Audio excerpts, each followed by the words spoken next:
Welcome back to Classic Stories and Fairy Tales. I'm your host and narrator, Jerry Coble. We are continuing in the book, The Life and Adventures of Robinson Crusoe by Daniel Defoe, and today we are reading Chapter 4, titled First Weeks on the Island. When I waked, it was broad day, the weather clear, and the storm abated, so that the sea did not rage and swell as before.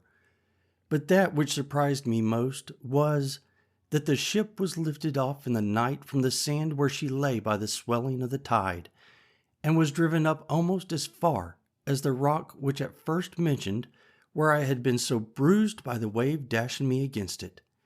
This being within about a mile from the shore where I was, and the ship seeming to stand upright still, I wished myself on board, that at least I might save some necessary things for my use. When I came down from my apartment in the tree, I looked about me again, and the first thing I found was the boat, which lay, as the wind and the sea had tossed her up upon the land, about 2 miles on my right hand. I walked as far as I could upon the shore to have got to her, but found a neck or inlet of water between me and the boat, which was about half a mile broad. So I came back for the present, being more intent upon getting at the ship, where I hoped to find something for my present subsistence. A little after noon, I found the sea very calm, and the tide ebbed so far out that I could come within 1/4 of a mile of the ship. And here I found a fresh renewing of my grief, for I saw evidently that if we had kept on board, we had been all safe. That is to say, we had all got safe on shore, and I had not been so miserable as to be left entirely destitute of all comfort and company as I now was. This forced tears to my eyes again, but as there was little relief in that, I resolved, if possible, to get to the ship. So I pulled off my clothes, for the weather was hot to extremity, and took to the water.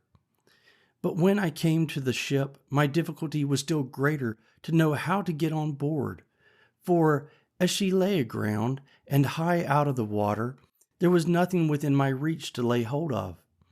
I swam round her twice, and the second time I spied a small piece of rope, which I wondered I did not see at first, hung down by the forced chain so low as that with great difficulty I got hold of it, and by the help of that rope I got up into the forecastle of the ship.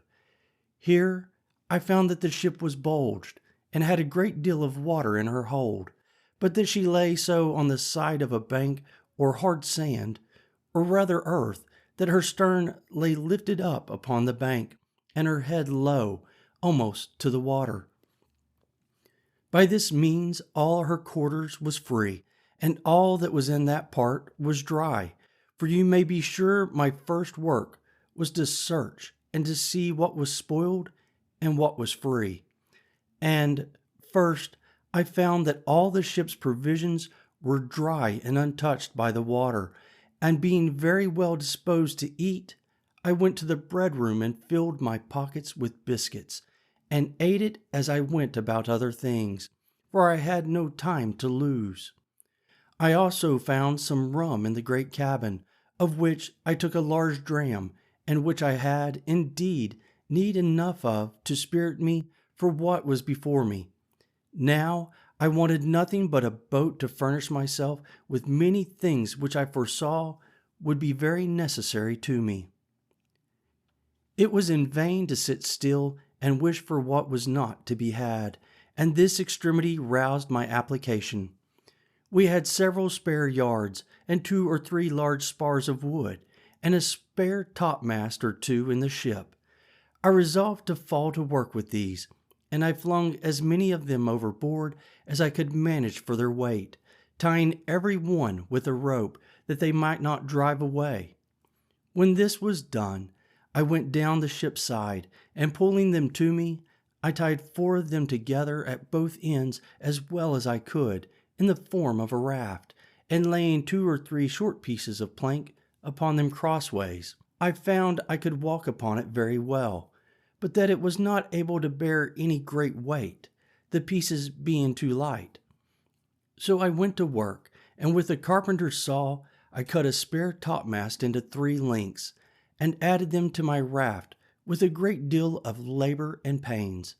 But the hope of furnishing myself with necessaries encouraged me to go beyond what I should have been able to have done upon another occasion.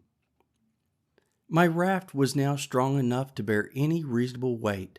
My next care was what to load it with, and how to preserve what I laid upon it from the surf of the sea. But I was not long considering this.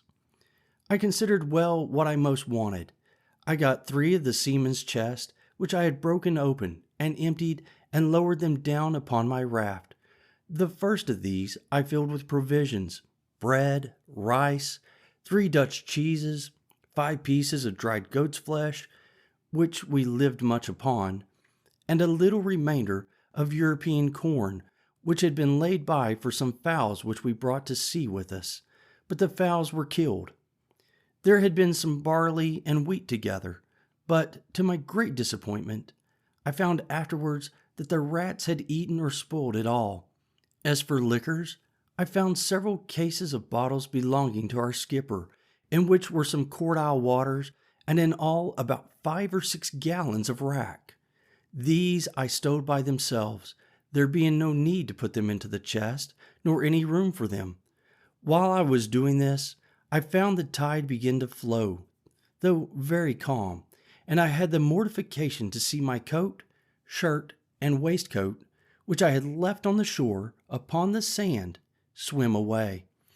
As for my breeches, which were only linen and open-kneed, I swam on board in them and my stockings.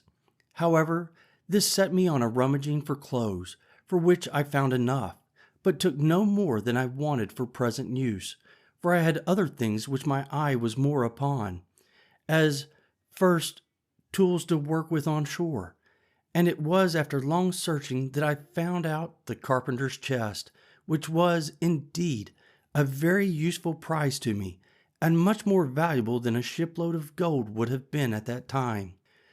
I got it down to my raft, whole as it was, without losing time to look into it, for I knew in general what it contained. My next care was for some ammunition and arms. There were 2 very good fowling pieces in the great cabin, and 2 pistols. These I secured first, with some powder horns and a small bag of shot, and 2 old rusty swords. I knew there were 3 barrels of powder in the ship, but knew not where our gunner had stowed them. But with much search I found them, 2 of them dry and good. The third had taken water. Those 2 I got to my raft with my arms, and now I thought myself pretty well freighted, and began to think how I should get to the shore with them, having neither sail, oar, nor rudder, and the least capful of wind would have overset all my navigation. I had 3 encouragements. First, a smooth and calm sea. Secondly, the tide rising and setting into the shore. Thirdly, what little wind there was blew me towards the land, and thus, having found 2 or 3 broken oars belonging to the boat, and besides the tools which were in the chest, I found 2 saws, an axe, and a hammer. With this cargo I put to sea. For a mile or thereabouts my raft went very well, only that I found it drive a little distance from the place where I had landed before, by which I perceived that there was some indraft of the water, and consequently I hoped to find some creek or river there, which I might make use of as a port to get to land with my cargo. As I imagined, so it was. There appeared before me a little opening of the land, and I found a strong current of the tide set into it, so I guided my raft as well as I could, to keep in the middle of the stream. But here I had like to have suffered a second shipwreck, which, if I had, I think verily would have broken my heart, for, knowing nothing of the coast, my raft ran aground at one end of it upon a shoal, and not being aground at the other end, it wanted but a little that all my cargo had slipped off towards the end that was afloat, and to fallen into the water. I did my utmost by setting my back against the chest to keep them in their places, but could not thrust off the raft with all my strength.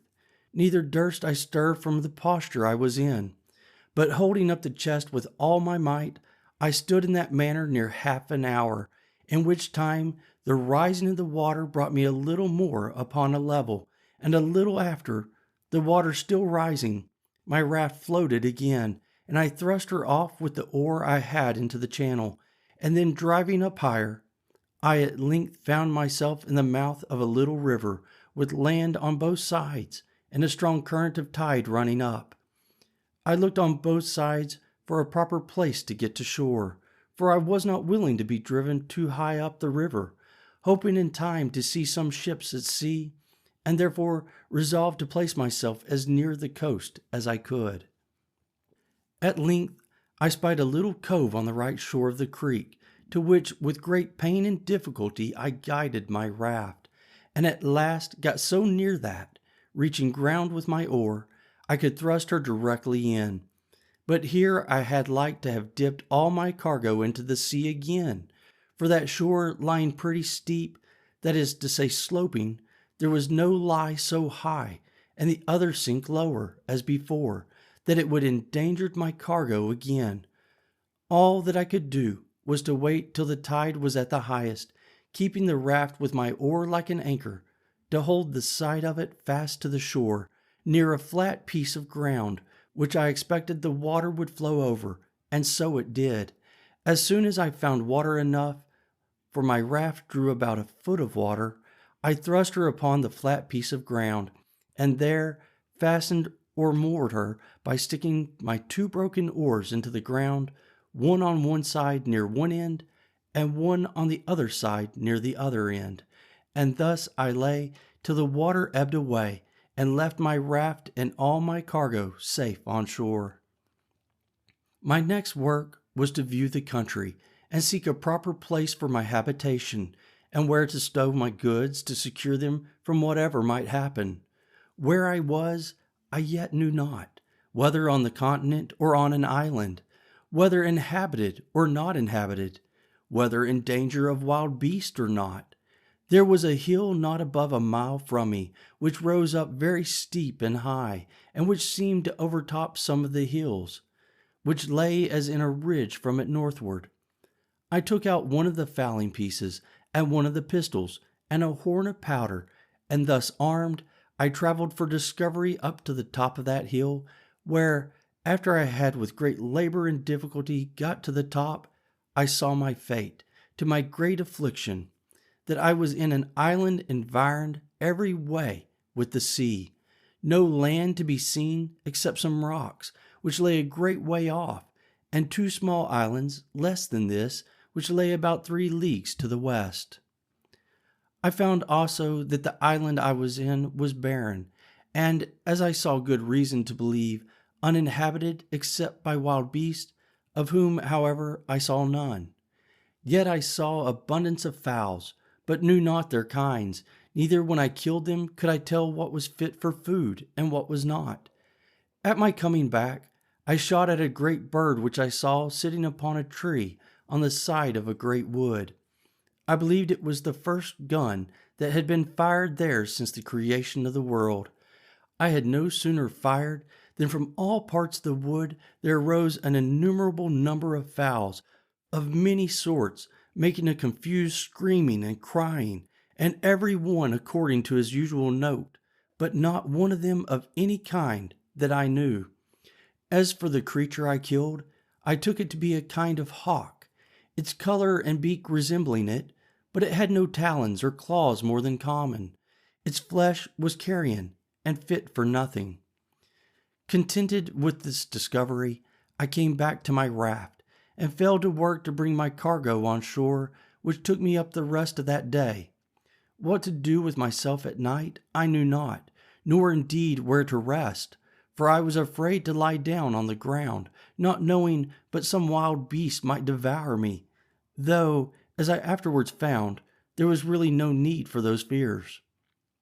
However, as well as I could, I barricaded myself round with the chest and boards that I had brought on shore, and made a kind of hut for that night's lodging. As for food, I yet saw not which way to supply myself, except that I had seen